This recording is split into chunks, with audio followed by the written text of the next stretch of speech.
स्वास्थ्य मंत्रालय ने लोगों को ऑक्सीजन का दुरुपयोग न करने और कोविड प्रबंधन पर ध्यान देने की आवश्यकता पर जोर देने का किया आह्वान।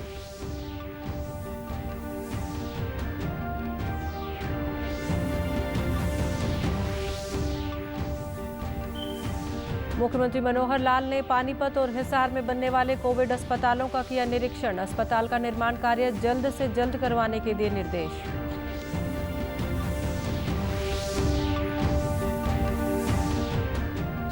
प्रदेश में ऑक्सीजन सिलेंडर और जीवन रक्षक दवाओं की कालाबाजारी रोकने के लिए हरियाणा पुलिस ने जारी किए हेल्पलाइन नंबर।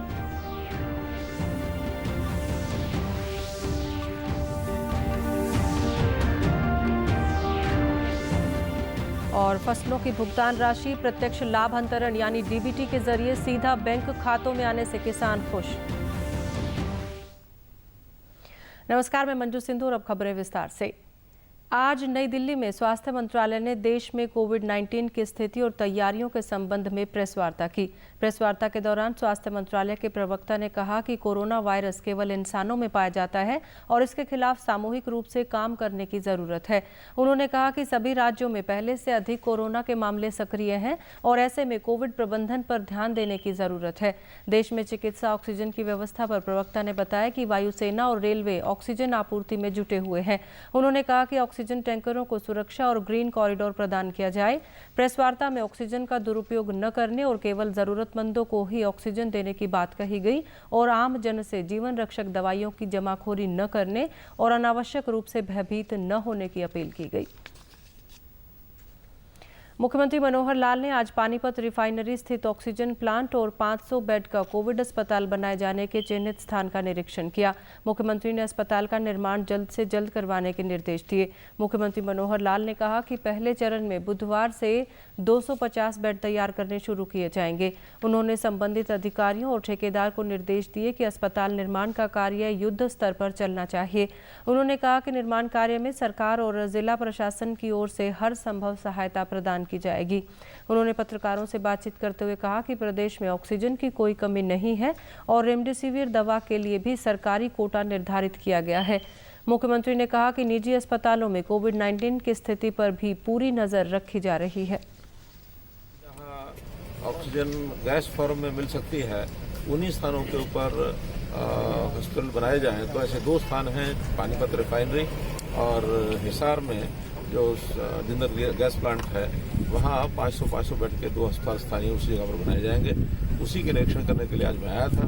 आज मोटे तौर पर हमने जगह भी देख ली है और जो पीडब्ल्यूडी के लोगों ने जो चिन्हित की है जगह और जो कंपनी बनाने वाली, 3 दिन में शेड खड़ा होगा और बहुत जल्दी उसके बेड वगैरह बाकी सारी व्यवस्थाएं हो करके जितना शीघ्र हो सकेगा उतना करेंगे, क्योंकि ऑक्सीजन की कमी नहीं है, न हिसार में है न किसी और शहर में है। रेमडेसिविर के ये जितने सरकारी कोटे में मिलते हैं वो सब हम सरकारी अस्पतालों में देते हैं। बाकी प्राइवेट डीलर जो है वो लेकर के आते हैं, वो प्राइवेट हॉस्पिटल में देते हैं। लेकिन कल हमने एक व्यवस्था बनाई है कि प्राइवेट के ऊपर भी नजर रखी जाए कि वो भी उसकी ब्लैक मार्केटिंग न करें।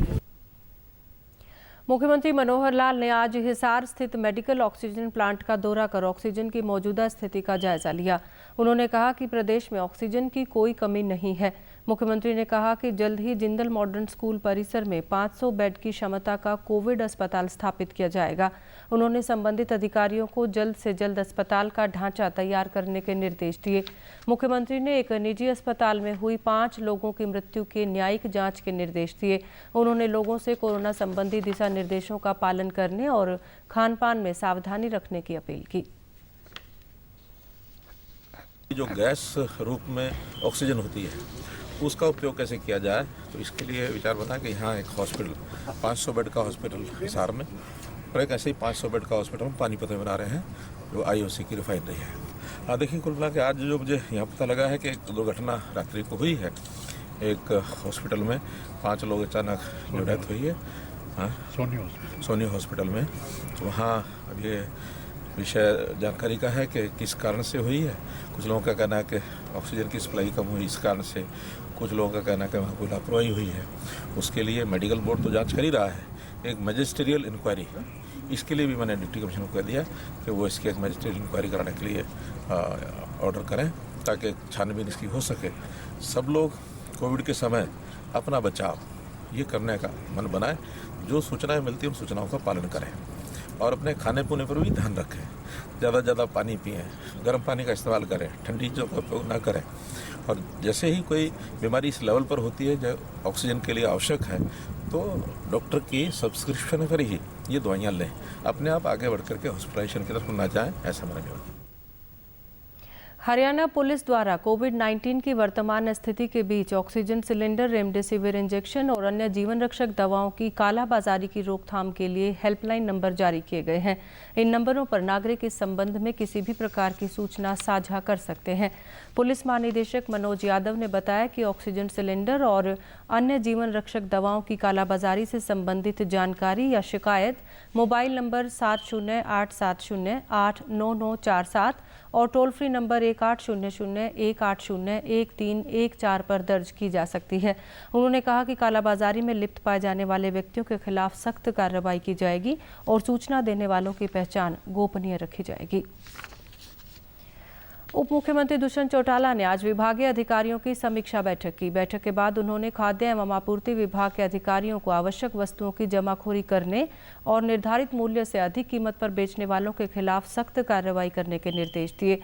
उन्होंने इस संबंध में नियमित चेकिंग करने के निर्देश भी दिए। उप मुख्यमंत्री ने बताया कि कोरोना महामारी के इस दूसरे दौर में राज्य सरकार द्वारा आवश्यक वस्तुओं की उपलब्धता एवं पूर्ति सुनिश्चित करने के लिए कड़ी नजर रखी जा रही है। डीडी न्यूज़ हरियाणा पर देश और प्रदेश से जुड़ी खबरों को विस्तार से जानने के लिए आप हमारे साथ फेसबुक, ट्विटर और यूट्यूब के माध्यम से भी जुड़ सकते हैं। हमसे जुड़ने के लिए आप हमारे सोशल मीडिया हैंडल को भी फॉलो कर सकते हैं। अब आप अपने मोबाइल फ़ोन से QR कोड स्कैन कर हमारे यूट्यूब चैनल पर सीधे पहुंच सकते हैं। देश भर में रबी फसलों की खरीद न्यूनतम समर्थन मूल्य पर जारी है। केंद्र सरकार द्वारा इस बार किसानों को फसलों का भुगतान आढ़तियों के जरिए नहीं बल्कि प्रत्यक्ष लाभ अंतरण यानी DBT के जरिए सीधे किसानों के बैंक खातों में किया जा रहा है। अंबाला जिले के किसानों ने बताया कि उन्हें फसल बेचने के 72 घंटों में ही सारी राशि का भुगतान मिल गया। उन्होंने कहा कि ऐसा पहली बार हुआ है, जबकि पहले उन्हें मंडियों में आढ़तियों के चक्कर लगाने पड़ते थे। किसानों ने इस व्यवस्था को सराहनीय कदम बताया और सरकार का आभार व्यक्त किया।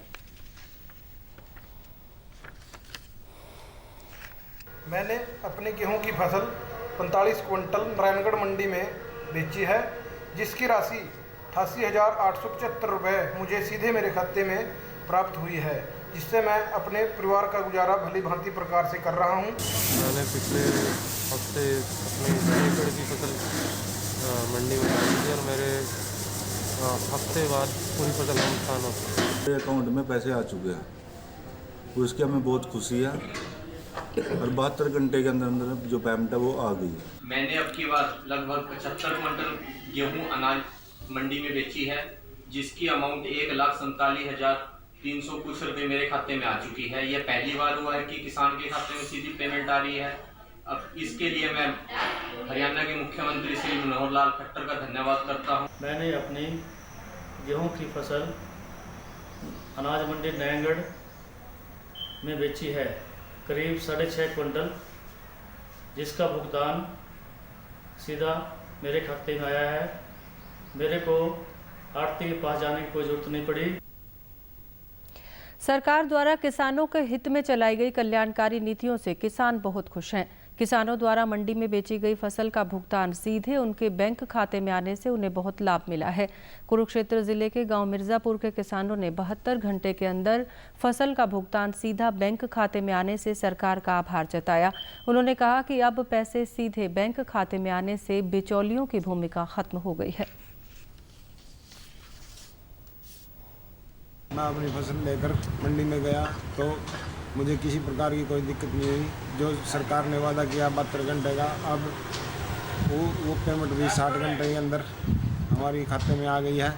मैं इसके लिए सरकार का बहुत बहुत धन्यवाद करता हूँ। मंडी में फसल लेके गए, किसी प्रकार की कोई दिक्कत नहीं आई और पेमेंट 72 घंटे का वादा था, 60 घंटे में आ गई। किसी प्रकार की कोई कठिनाई नहीं आई, कोई दिक्कत नहीं आई। अच्छी तरह से फसल तुली बिकी। मैं सरकार का आभारी हूँ। मैं मंडी में अपनी फसल लेके गया, वहाँ पर किसी प्रकार की कोई दिक्कत परेशानी नहीं आई। इसके लिए भी मैं सरकार का धन्यवाद करना चाहूँगा और सरकार ने किसानों की तरफ ध्यान दिया, उसके लिए भी मैं सरकार का धन्यवाद करना चाहूँगा। और मैं अपनी फसल मंडी में लेके गया, वहाँ पर किसी प्रकार की कोई दिक्कत नहीं आई और मेरे खाते में 3 दिन के बाद ही पेमेंट आ गई है। मेरी फसल बेचने का मेरा सीधा अकाउंट में पैसा आया, कोई बिचौलिया या कोई आड़ती के बीच में कोई वो नहीं लेन देन, सीधा सरकार ने अच्छा काम करे ये भाई, सीधा जिम्मेदार खाते में किसान के खाते में पैसा भेज दिया। कोरोना संक्रमण से बचाव के लिए प्रदेश भर में टीकाकरण का कार्य सुचारू रूप से जारी है। कोरोना महामारी पर अंकुश लगाने के लिए जिला प्रशासन जींद द्वारा प्रभावी कदम उठाए जा रहे हैं। जिले में 45 वर्ष से अधिक आयु के लोगों को कोरोना वैक्सीन दी जा रही है। सिविल अस्पताल के वरिष्ठ सिविल सर्जन ने बताया कि अब तक लगभग 1 लाख लोगों को कोरोना वैक्सीन दी जा चुकी है। उन्होंने आमजन से आह्वान किया है कि वे जिला प्रशासन द्वारा जारी हिदायतों का पालन करें ताकि इस महामारी पर अंकुश लगाया जा सके। जींद जिले की बात की जाए तो वैक्सीनेशन में हम 1 लाख से ऊपर टीके लगा चुके हैं आज तक, और 1 मई से हमारे जो है 18+ की एज ग्रुप का वैक्सीनेशन स्टार्ट हो जाएगा। तो मुझे लोगों से यही अपील है कि जो 45+ के लोग हैं वो आने वाली 30 तारीख तक अपना इंजेक्शन लगाना, कि लोग इसको ये बांध लें कि हमने सोशल डिस्टेंसिंग रखनी है, 2 गज की दूरी रखनी है, मास्क लगा के रखना है हमेशा, और हाथों को बार-बार साबुन से धोना है, और अनावश्यक रूप से अगर ज़रूरत ना हो तो घर से बाहर नहीं निकलना है। उप पुलिस अधीक्षक पुष्पा खत्री ने बताया कि पुलिस विभाग कोरोना पर अंकुश लगाने के लिए पूर्णतः तत्पर है। उन्होंने बताया कि आम जन को मास्क पहनने के लिए जागरूक किया जा रहा है और इसकी अवहेलना करने वालों के चालान भी किए जा रहे हैं। सिस्टम के द्वारा जिसमें उनको दिशा निर्देश दिए जाते हैं कि आम जनता जो है बिना किसी कारण के अकारण जो है रोड पे ना निकले, मास्क लगा के रखे और जो है अपना सोशल डिस्टेंसिंग की पालना। जो लोग मास्क नहीं लगाते, जिला पुलिस के द्वारा 15,000 से अधिक चालान किए गए हैं और अभी भी जो है इसकी पूरी सख्ती से पालना करवाई जा रही है। वैक्सीन लगवाने वाले लोगों ने बताया कि उन्हें टीकाकरण के बाद किसी प्रकार की कोई परेशानी नहीं है और न ही कोई दुष्प्रभाव हुआ है। हाँ, हमने अभी जो है वैक्सीन लगवाई है, बिल्कुल सेफ है, कोई साइड इफ़ेक्ट नहीं है। जो समाज में भ्रांतियाँ फैलाई जा रही है ऐसा कुछ नहीं है। हमें जो है हर नागरिक को वैक्सीनेशन करवानी चाहिए ताकि हम राष्ट्र में सहयोग कर सकें। नेशन के वेलफेयर में सबके लिए बढ़िया है, सभी को वैक्सीन लेनी चाहिए ताकि हम इस पैंडेमिक को द एंड कर सकें। डरना नहीं चाहिए, बल्कि इससे तो ये भी कह रहे हैं जो वैक्सीन लगवा लेते हैं उनको फिर ऑक्सीजन तक की ज़रूरत नहीं पड़ती। मैं यही कहना चाहूँगी कि जो हमारे मन में डर था कोविशील्ड के बारे में, वो कोई डर नहीं है। हमें अपनी सेफ्टी के लिए ये लगवाना ज़रूरी है जिससे हम खुद भी बच सकें और अपने परिवार को भी बचा सकें। केंद्र सरकार ने बढ़ते कोरोना संक्रमण पर कारगर नियंत्रण के लिए राज्यों और केंद्र शासित प्रदेशों को संक्रमणग्रस्त जिलों में कड़ी कार्रवाई और स्थानीय कंटेनमेंट उपाय करने की सलाह दी है। सरकार ने कहा है कि जिन जिलों में संक्रमण 10% से अधिक है या अस्पतालों में 60% बिस्तर मरीजों से भरे हैं, वहां कड़ी कार्रवाई की जाए। स्वास्थ्य मंत्रालय ने कहा है कि संक्रमण की श्रृंखला को तोड़ने के लिए 14 दिन की अवधि के लिए कंटेनमेंट जोन बनाया जा सकता है। मंत्रालय ने ऐसे क्षेत्रों में नियंत्रण उपायों में सख्ती लाने को कहा है जहां संक्रमण में बहुत बढ़ोतरी हो रही है। स्थानीय कंटेनमेंट में 3 सूत्रों पर ध्यान दिया जाएगा, जिसमें नियंत्रण, नैदानिक प्रबंधन और सामुदायिक सहयोग शामिल है। सामाजिक, राजनीतिक, खेल, मनोरंजन, शैक्षिक, धार्मिक आयोजनों से जुड़ी सभाओं और सम्मेलनों पर प्रतिबंध रहेगा। केंद्र सरकार टीकाकरण अभियान के तीसरे चरण के लिए राज्यों और केंद्र शासित प्रदेशों को अपने 50% कोटे से निःशुल्क कोविड टीके देना जारी रखेगी। केंद्रीय गृह मंत्रालय ने राज्यों और केंद्र शासित प्रदेशों को निर्देश दिया कि मौजूदा स्टॉक सहित लिक्विड ऑक्सीजन का इस्तेमाल केवल मेडिकल ज़रूरतों के लिए होगा। किसी भी उद्योग के लिए लिक्विड ऑक्सीजन के इस्तेमाल की इजाज़त नहीं है और ये फैसला तत्काल प्रभाव से लागू हो चुका है। देश में ऑक्सीजन सप्लाई की स्थिति की समीक्षा के बाद केंद्र ने ये फैसला लिया है। सभी ऑक्सीजन उत्पादक कंपनियों को अपनी अधिकतम क्षमता से लिक्विड ऑक्सीजन का उत्पादन करना है और उसे मेडिकल ज़रूरत के लिए सरकार को उपलब्ध करवाना है।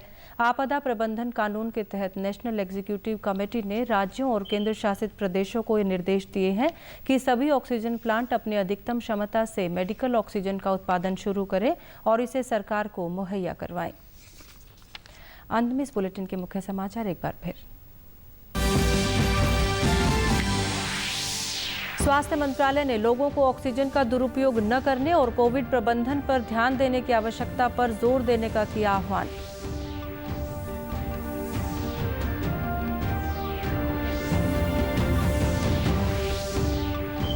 मुख्यमंत्री मनोहर लाल ने पानीपत और हिसार में बनने वाले कोविड अस्पतालों का किया निरीक्षण। अस्पताल का निर्माण कार्य जल्द से जल्द करवाने के दिए निर्देश।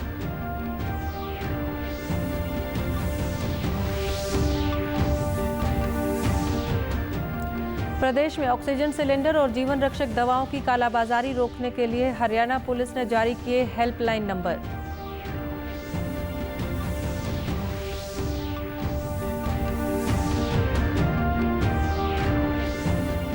और फसलों की भुगतान राशि प्रत्यक्ष लाभ अंतरण यानी डीबीटी के जरिए सीधा बैंक खातों में आने से किसान खुश। सभी दर्शकों से अपील है कि कोरोना संबंधी सुरक्षा के सभी उपायों का पालन करें और 45 वर्ष से अधिक आयु के सभी लोग बेहिचक टीका लगवाएं।